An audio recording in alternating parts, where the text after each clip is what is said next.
This is Jim Sawyer for CapitalismInCrisis.org. Bernie Sanders' vulnerable patients and their physicians are protesting an allegedly predatory strategy among drug marketers.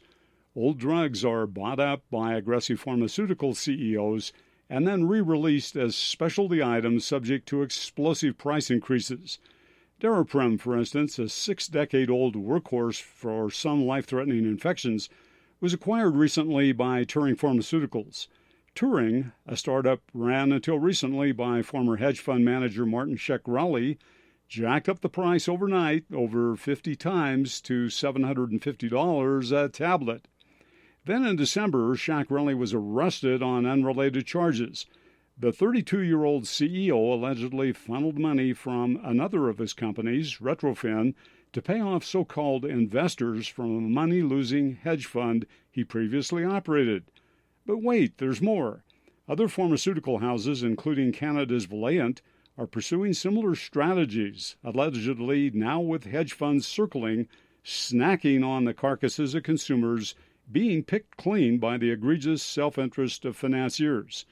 At times, bets by hedgers, whether within or without the pharmaceutical industry, are staggering. Some strategies involve short selling in which pseudo-capitalists borrow huge sums to buy up shares in expectation a company will fail. After its stock tanks, borrowed stock is repaid with depreciated shares purchased far more cheaply, and then the difference is pocketed, of course. In the stock market, you can make big money as a financier regardless of which direction a company's fortunes may be trending. This is casino-style capitalism.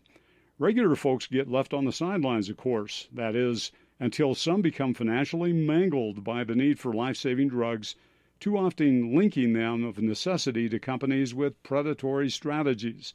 It is a new world in which even a few bottles of medicine can jump in price overnight thousands of dollars. For pseudo-investors, unlike consumers, definitely it is a take-the-money-and-run strategy. When Pope Francis visited the United States in September, in a somewhat muffled way, this is among the kind of wheeling and dealing he spoke against, particularly regarding economically marginalized families who may be injured profoundly. Francis's message actually runs in the direction similar to moral philosopher Adam Smith. Things are different than in Smith's time, of course. Whereas he saluted self-interest pursuit as synonymous with advancement of the common good, now we might see eye to eye with Francis instead. Crucial aspects of how contemporary capitalism works have changed profoundly over the years. Now, greed-fueled self-interest, Francis cautions, undermines the common good and pummels the planet. Among contributors to the pummeling amid 21st century complexities are technology, finance, and corporate globalization. Needed then are significant tweaks to doctrinaire capitalism capable of keeping it even with ever-occurring change. Regarding Turing's over 50-fold price increase for Daraprim, for instance, how could either a moral philosopher or a pope justify tearing asunder family finances to line the pockets of financiers and other speculators? More to come on this topic. From Boulder, Colorado, this is Jim Sawyer for CapitalismInCrisis.org.